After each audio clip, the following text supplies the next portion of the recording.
Welcome to the deep dive. Today we're jumping into probably one of the hottest debates in college football, right? Which conference is really the strongest? Yeah, and it's not just talk anymore. Exactly.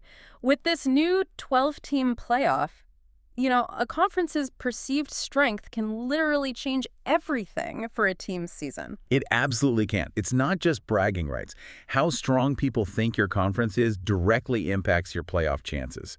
Are teams getting a boost or, are they at a disadvantage just because of the league they play in? Right. So we're digging into the CBSSports.com 2025 conference power rankings today to see what they say. Let's do it. Okay, so first big takeaway. The SEC, still number one, no big surprise there, maybe. And here's the interesting part, they haven't actually won the national title the last two seasons. Right.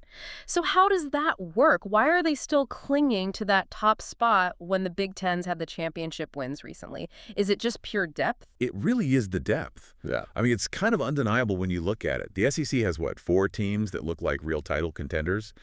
You've got preseason number 1 Texas, number 5 Georgia, number 8 Alabama, and number 9 LSU. That's huge. Yeah, that's a stacked top tier. But it's more than that. They've got 10 teams in the preseason, top 25. 10. Wow. So, yeah, the majority of the conference looks like they could at least make a bowl game. That just makes the schedule tougher for everyone, week in, week out. Yeah. It boosts the whole conference route. Okay, that makes sense. So let's pivot to the Big Ten then. Back-to-back national champs. But they're ranked second here. What's that tell us? Where do they sit compared to the SEC?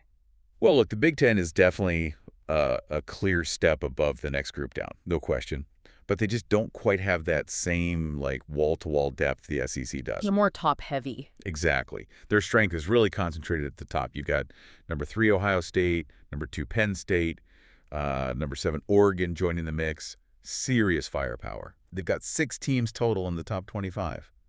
And, teams like Iowa, Nebraska, maybe USC, they could definitely make some noise and challenge that SEC depth claim. So, yeah, they've got the elite teams to win it all, just maybe not that relentless grind top to bottom like the SEC has traditionally had. Okay.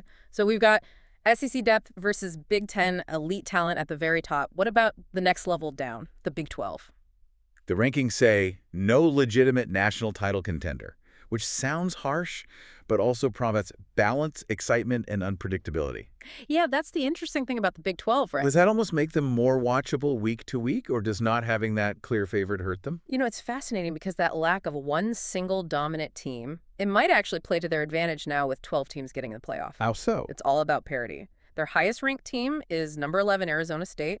Then you've got number 17 Kansas State, number 22 Iowa State, number 23 Texas Tech. But the key is teams like Baylor, Kansas, TCU, Utah, any of them could realistically win the conference title, and boom, they're probably in the CFP. Ah, right. The auto bid potential. Exactly. So every single week feels huge. It makes it, pretty much must watch because the conference race itself is the path to the playoff. That's a really good point about the structure. Okay, then there's the ACC. They've got stars at the top, number 4 Clemson, number 10 Miami.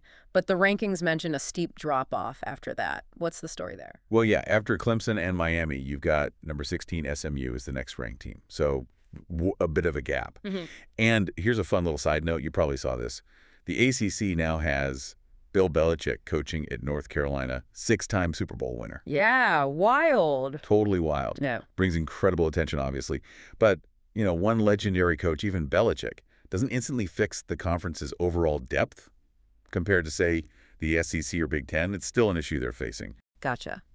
So Power 4 gets the spotlight, but we know we can't ignore the group of 6, especially now. Potential spoilers lurking there. Which of those leagues looks strongest for a potential playoff crasher? Oh, definitely need to keep an eye on them. The American Conference still looks like the top G6 league overall. Tulane is a team a lot of people are pointing to as having a real shot at that G6 spot in the playoff. Okay, Tulane. And then you have the Sun Belt, the Fun Belt, right? Always good for an upset. Look at James Madison. If they could somehow pull off a big upset against Louisville early on, like week 2, or even just play them really close and then run the table in the Sun Belt, they could absolutely make a case for the CFP. Every game counts so much for those teams. True. Okay, finally, let's touch on maybe the weirdest situation in college football right now. The Pac-12. What's even happening there in 2025? Yeah, the Pac-12, it's basically a 2-team conference this year. Just Oregon State and Washington State. They're kind of operating like independents, mostly. They're even scheduled to play each other twice in November, believe it or not, before the conference tries to sort of relaunch with new teams in 2026. Mhm. It's just a really stark example of how dramatically things are changing, the whole realignment picture. Absolutely crazy. So when you step back and look at all these rankings, this whole landscape, Hmm. what's the big takeaway for you, the fan listening right now? These aren't just numbers on a page, are they? Not at all. They really set the stage for the entire season, especially in this new 12-team world. A team's path, their destiny, it's all tied up in this conference strength perception now. Yeah. You see the sort of push and pull between the SEC and the Big Ten. You see the Big 12 carving out this niche of like chaotic parity. And Right. then you see these massive challenges for conferences like the Pac-12. It's forcing us to rethink what conference strength even means in 2025. So maybe a final thought to leave people with. Yeah, I guess it's this. With all these changes, conferences shifting, playoff expanding, are we going to see these traditional power structures, the SEC always on top, fundamentally change in the next few years? Or will those established giants always somehow find a way to, as the rankings put it, cling on to the top spot? It really makes you wonder what the future holds.